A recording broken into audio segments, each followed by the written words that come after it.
Good morning, students. Now this is the next video for part A, issue of shares. In last video we are talking about authorized capital, issue capital and subscribe capital. Now this time is for called up capital. It's a 4-point called up capital.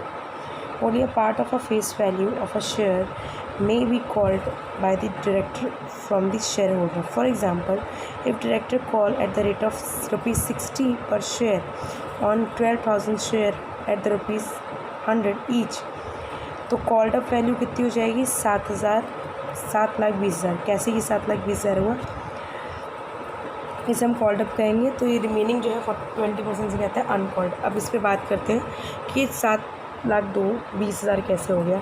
7,20,000 ऐसे हो गया कि इस called up capital में एक बार बताई गई है कि जो पैसा या फिर जो मनी कॉल की जाए डायरेक्टर द्वारा शेयर होल्डर से, यानी डायरेक्टर ने बोला है कि हमको आपसे 100 रुपये नहीं चाहिए, हमको आपसे अभी सिर्फ 60 रुपये चाहिए। एक शेयर 60 रुपये में, यानी कि एक शेयर अगर 60 रुपये में तो 12,000 शेयर कितने के होगा, इंटू 60 कर दो तो कितना हो जाएगा 7,20,000।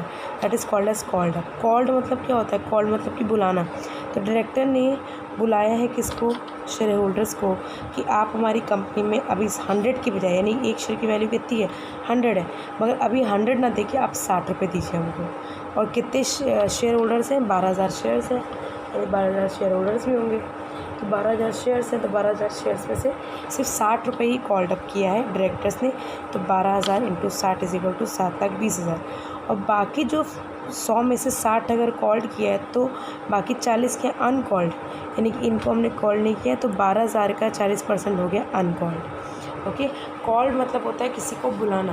तो अब हमने यहाँ पर अकाउंट्स में बुलाना मतलब क्या कर दिया, ऐसा शेयर्स जिसको कंपनी के जो डायरेक्टर्स हैं, जिन शेयर होल्डर को, उनकी फेस वैल्यू, यानी कि पूरी फेस वैल्यू ना लेके, फेस वैल्यू क्या होती है 100 रुपये। अच्छा, फेस वैल्यू समझ लीजिए, फेस वैल्यू क्या होती है, एक सिक्का है, इसके ऊपर लिखा है 2 रुपये, तो इसकी वैल्यू क्या होगी 2 रुपये। तो अगर हम अकाउंट्स में कहेंगे या मैथमेटिक्स में कहें या फिर स्टैट्स में कहें या फिर फाइनेंशियल मैनेजमेंट में कहें, तो ये 2 रुपये नहीं है, इसकी फ़ेस वैल्यू 2 रुपये है। फेस वैल्यू क्या होती है, जो कि उसके फेस पे लिखी होती है। जैसे कि कागज़ के नोट जो होते हैं उस पर किसी 20 रुपये लिखा होता है, तो क्या वो 20 रुपये का नोट होता है, नो, उसकी फ़ेस वैल्यू जो होती है उसे कहते हैं 20 रुपये। ओके, अगर हम बात करें पुराने ज़माने के सिक्कों की, तो पुराने ज़माने के सिक्के थे, क्या थे, गोल्ड्स में थे, तो अशरफियाँ कहा जाता था। तो ये जो उसके जो फेस वैल्यू थी और जो इंट्रिंसिक वैल्यू थी, यानी कि जो उसकी इंटरनल वैल्यू है, वो दोनों इक्वल होती थी। अब यहाँ पर 2 रुपये का सिक्का है, मगर 2 रुपये के इसमें अंदर खाद्य, यानी कि जो पदार्थ इसमें यूज़ हो रहे हैं वो 2 रुपये के नहीं है, तो उसे कहते हैं फेस वैल्यू। अब अगर आप गोलगप्पे की शॉप पे चले जाओ, चाउमीन की शॉप पे चले जाओ, तो आप लोग क्या करते हो, टोकन लेते हो 10 रुपये का, 20 रुपये का। तो क्या उस कागज़ की वैल्यू 10 रुपये की है, नो। क्या उस टोकन प्लास्टिक रुपये की टोकन की वैल्यू 5 रुपये की है, नो। वो सिर्फ बनाए हुए हैं, यानी कि उसकी फेस वैल्यू होती है जिसकी आप उसको मेजर कर सकते हैं, मगर उसकी इंट्रिंसिक वैल्यू क्या है, 0। तो यही बताता है कॉल्ड अप कैपिटल की फेस वैल्यू क्या है 100 रुपये। यहाँ पर एक शेयर की वैल्यू कितनी है 100 रुपये।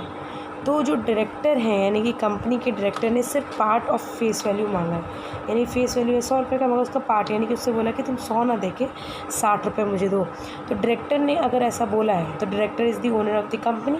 तो अगर ओनर ऑफ द कंपनी बोलता है कि आप मुझे सिर्फ 60 रुपये दीजिए, तो 12,000 का 60 रुपये कितना हो गया 7,20,000, यानी कि 7,20,000 क्या हो गया कॉल्ड अप वैल्यू। और जितना उसने नहीं डिमांड किया, यानी कि 100 में से 40 रुपये नहीं डिमांड किया है, तो वो हो गया अनकॉल्ड कैपिटल। इसे कहते हैं आप अनकॉल्ड कैपिटल, यानी इसके बारे में कुछ नहीं बोला गया, सिर्फ कॉल्ड अप के बारे में बोला गया। नेक्स्ट देखिए, paid up capital. It is the amount of receive against the called made on the share. Usually the called up capital and the paid up capital are the same, except these shareholders may have paid the amount of call. Any unpaid amount is calls in arrear. If a shareholder holding 100 shares has not paid rupees 30 as per share तो ₹3000 will be call in arrear. Paid up capital will be called up capital less the amount of calls in arrear. Okay, what is paid up capital? Called up यानी कि जितनी बुलाई गई है, paid up यानी कि जितनी पे की गई है, यानी जितना उसका पेमेंट मिला है. तो अगर हम एक एक लाइन में देखें तो एक एक लाइन से इसका शब्द क्या निकलता है? Amount receive against the call made on the share. Shares पे हम क्या करते हैं? कॉल्स मेक करते हैं. यानी कि एक शेयर मान लो 100 रुपये का है, तो हम इसको 4 भाग में डिवाइड कर लेते हैं. फॉर एग्ज़ाम्पल, तो एप्लीकेशन अलॉटमेंट तो देना ही होता है, ठीक. तो एप्लीकेशन मान लेते हैं हम 30 रुपये का है, अलॉटमेंट है 20 रुपये का, तो कितना होगा? 50 रुपये खर्च हो गया. बाकी फ़र्स्ट कॉल और सेकंड कॉल, यानी कि फ़र्स्ट कॉल हम मान लेते हैं 20 रुपये की, सेकंड कॉल 30 रुपये की. तो अब इन सबको प्लस करोगे तो कितना हुआ? 100 रुपये. तो कॉल्ड अप कैपिटल ये है कि अगर हमने इसमें हमने कॉल्ड अप कैपिटल की बात की थी, तो कंपनी ने, अपने डायरेक्टर ने बोला है कि शेयर होल्डर से 50 रुपये देंगे. इसे कहते हैं कॉल्ड अप कैपिटल. अब पेड अप कैपिटल क्या होती है? हमें कितना मिला, that is called as paid up. यानी कि एक शेयर में हमको कितना पैसा यूजुअली मिल जाता है.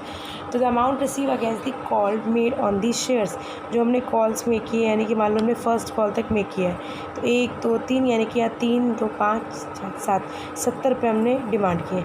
70 रुपये में से अब क्या पेड अप है? देखो यहाँ पर आगे. And the paid up capital are the same except the some shareholders में not paid the amount of call.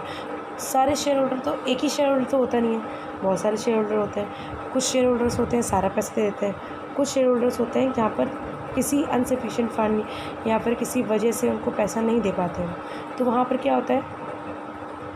मान लो कोई राम है जिसने कि 50 शेयर का पैसा नहीं दिया है, तो 50 शेयर क्या हो गया? यहाँ पर लिया ना, paid up capital are the same except the some shareholder में not have paid the amount of call. यानी जिन्होंने अमाउंट ऑफ कॉल नहीं पे किए हैं. Any unpaid amount is called as called in arrear. जो amount 50 share का नहीं पे किया है, जिसने भी, मान लो राम श्याम सोहन मोहन, किसी में भी नहीं पे किया, उसे हम कहते हैं कॉल इन एरियर. यानी कि ये पैसा हमको नहीं मिला है, इसे कहते हैं क्या? Call in arrear. If A share holder holding 100 shares has not paid ₹30 पर शेयर, तो कितना कॉल इन एरियर हो गया? 100 शेयर का 30 रुपये नहीं मिला है, नॉट पेड, तो कितना हो गया? 3000 रुपये. वैसे ही ये 3000 रुपये क्या हो गया? Call in arrear. जो मैंने आपको एग्जांपल इसमें 50 था, तो 50 का मान लो उसने 30 रुपीज़ नहीं पे किया, तो कितना हो गया? 1500, यानी 1500 रुपये हो गए कॉल इन एरियर. यानी call in arrear paid up value होती जो पूरा अमाउंट हमको रिसीव हो गया, यानी कि हम पूरा शेयर होल्डर ने पे किया. जो नहीं पे किया होता उसे हम कहते हैं call in arrear. Paid up capital will be called the capital less than the amount of calls in arrear. यानी कि जितना हमको पैसा यहाँ तक मिल गया है, यानी कि 70 रुपये मिल गया है, तो 70 रुपये को हम अगर इंटू कर दें, हमारे पास मान लो 10,000 शेयर्स है, 70 रुपये इंटू 10,000 शेयर, तो कितना हो गया? 7 लाख. 7 लाख में से हम माइनस क्या कर देंगे? हमें एक शेयर होल्डर है जिसने हमको 20 रुपये नहीं दिए हैं 100 शेयर के, तो 100 इंटू 20 कर दो, कितना हो गया? 2000. तो 7 लाख में से 2000 अगर हम माइनस कर देंगे तो जो बचेगा उसे कहते हैं हम पेड अप कैपिटल. यानी इतना हमको रिसीव हो गया, जो नहीं रिसीव हुआ है वो हमने माइनस कर दिया. तो जो अमाउंट हमको नहीं रिसीव हुआ कॉल इन एरियर का, वो हमने माइनस कर दिया. अब आते हैं last point, reserve capital. According to section 99 of the Companies Act, the company may be a special resolution determined that a portion of its uncalled capital shall not be called up except in the event of winding of the company. In such a case, that portion of the subscribed capital become reserve capital. It is available only for the creditor of the winding up of the company.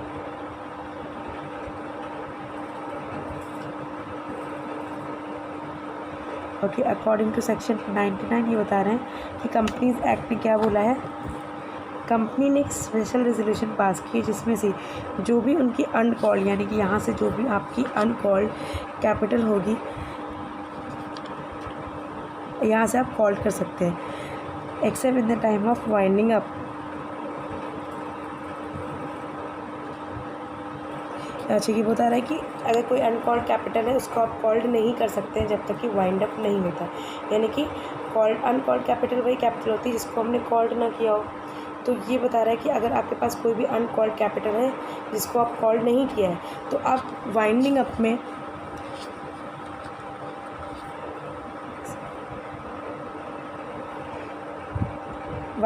में ऐसा हो सकता है, in such a case that portion of subscribe capital become reserve capital. जो भी इंसान in such a case that portion of subscribe capital, जिसने भी इस कैपिटल पे सब्सक्राइब किया है, बाकी जो बचेगा वो रिजर्व कैपिटल में चला जाएगा। यानी कि कोई हमारे पास अनकॉल्ड कैपिटल है, वाइंडिंग अप के टाइम पे आप अनकॉल्ड कैपिटल कॉल कर सकते हैं। जो भी इंसान उसको सब्सक्राइब करेगा, उसके अलावा जो पैसा बचेगा वो हम रिज़र्व में डाल देते हैं। रिज़र्व के लिए अब हम अकाउंट नया खोलते हैं। It is available only for the creditor on the winding of the company.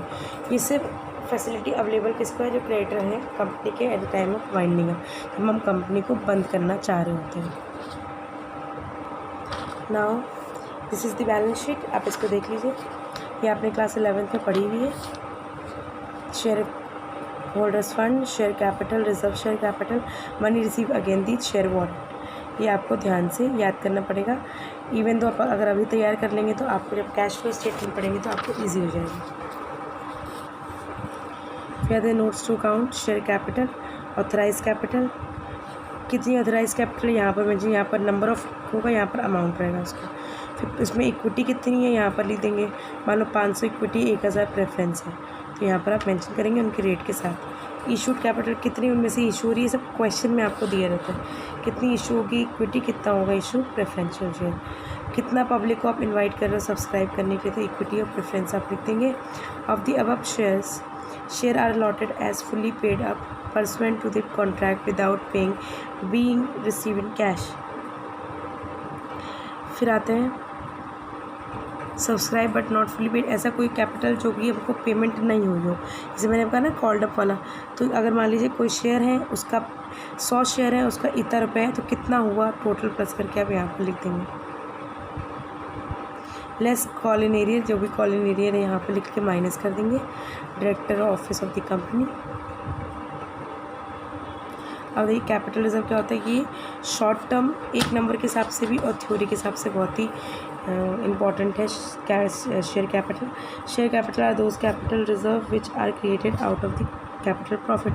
जो कैपिटल प्रॉफिट होता है उसी से हम शेयर कैपिटल को क्रिएट करते हैं, यानी बनाते हैं। Share capital profit are those profit which are not earn in the normal course of business. ये ऐसा प्रॉफिट होता है जो कि नॉर्मली हम बिजनेस में नॉर्मल टर्म में जैसे हम बिजनेस को डील करते हैं उस तरह से डील हम नहीं करते। This reserve can not be utilise for the distribution of dividend. ये रिजर्व जो है यूटिलाइज़ नहीं किया था, इसको हम बिल्कुल भी यूटिलाइज़ नहीं कर सकते डिविडेंड में, डिस्ट्रीब्यूशन में। यानी कि अगर हमको शेयर होल्डर को डिविडेंड देना है, प्रेफरेंस को डिविडेंड देना है, तो हम इस शेयर को या इस शेयर कैपिटल रिजर्व को यूज़ नहीं कर सकते। Following are the item that give rise to capital profit and hence the capital reserve. क्या क्या चीज़ें जिनसे कैपिटल प्रॉफिट आता है? Profit in the sales of fix asset.